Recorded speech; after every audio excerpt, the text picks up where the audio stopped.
Welcome back to Dear Future Husband, Letters from My Single Season. This is episode 2, Choosing Myself, what I meant by enjoying my own company. In this series, I take you behind the lines of my very first letter to my future husband. Each episode unpacks a different quote, a different moment in my single season, the struggles, the lessons, and the little victories that shaped me into who I am becoming. If you missed episode 1, where I talked about waiting, healing, and harmony, you can go back and listen to it anytime. But today, we're talking about something that sounds simple on the surface, but was really years in the making.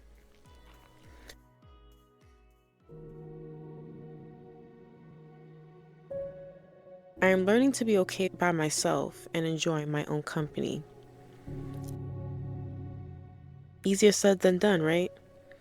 But behind that sentence were battles that no one else could see. For a long time, I didn't like being by myself.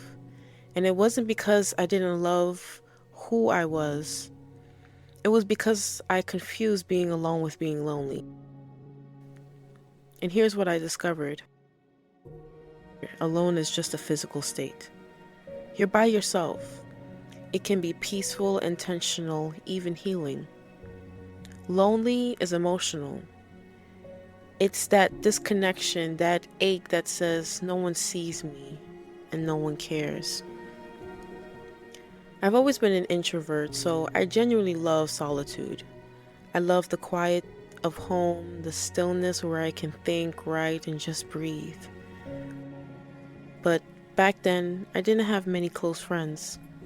I didn't go out often, and even when I wanted to do something fun, I hesitated. I would ask myself, why should I have to enjoy life alone when I already spend so much time alone? Looking back, loneliness wasn't just about my circumstances. It showed up in my relationships too. I've always been someone who cared deeply. I've checked in on people, reached out, held them close to my heart, but often it wasn't reciprocated. I'd wonder, if something happened to me, would anyone even notice? Would they reach out? Would I matter enough for someone to think of me first? This didn't just stay in friendships, it bled into my love life. The first time someone showed me real interest, I fell in love with the idea of being loved. He gave me the attention I'd been longing for, and I compromised pieces of myself just to keep that connection. That relationship sparked a cycle. Anytime someone gave me enough attention, I thought it was love. But really, it was infatuation. I gave too much. And once the chase was over, or I stopped compromising, I was disregarded. Each time, I lost a piece of myself. But with each heartbreak, I grew stronger. I started realizing I deserved better. I began setting boundaries, asking, am I giving more than I'm receiving? Am I honoring myself in this connection? Eventually, I knew it was time. Time to stop chasing, stop compromising, and start choosing me. In my last situationship, a friend and a mentor told me something that still echoes today. If a guy has to second guess whether he wants to be with you, he's not right for you. You are no one's second option. At first, I resisted that truth. My heart wanted to believe otherwise, but after breaking my own heart one more time, I couldn't deny it anymore. So I ended things.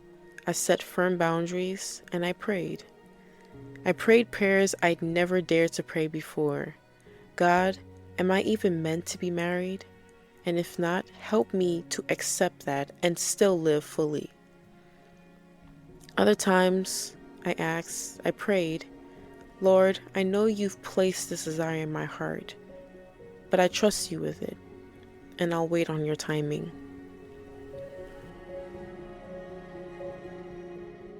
Writing became my prayers when words failed me. And in that writing, God began to answer. He showed me the parts of myself I had abandoned. He taught me to surrender, and he reminded me my worth was never tied to whether someone chose me. It was tied to him. But here are some of the biggest truths I carried out in that season. Attention isn't affection. Not everyone who sees you values you. Real love shows up in action, not just attraction. I am no one's second option. If I'm not his clear choice, then I'm not his choice at all, and that's okay. I don't need a partner to be whole. Wholeness comes from God, not another person. A relationship should add to who I am, not erase me. Not every crush needs to become a relationship. Some people are just passing connections, not lifetime commitments. Now, none of these were easy to learn, but they were necessary. And today, I can say with peace, I choose me.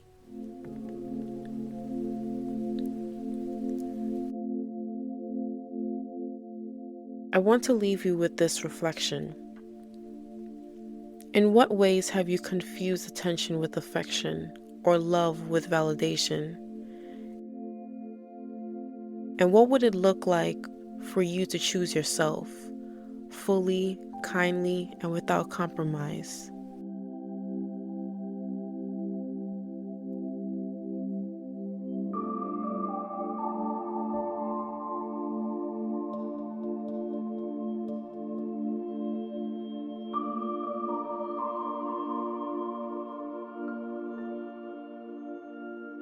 Thank you for joining me for episode 2 of Dear Future Husband, Letters from My Single Season. If this episode resonated with you, share it with someone who needs a reminder to choose themselves.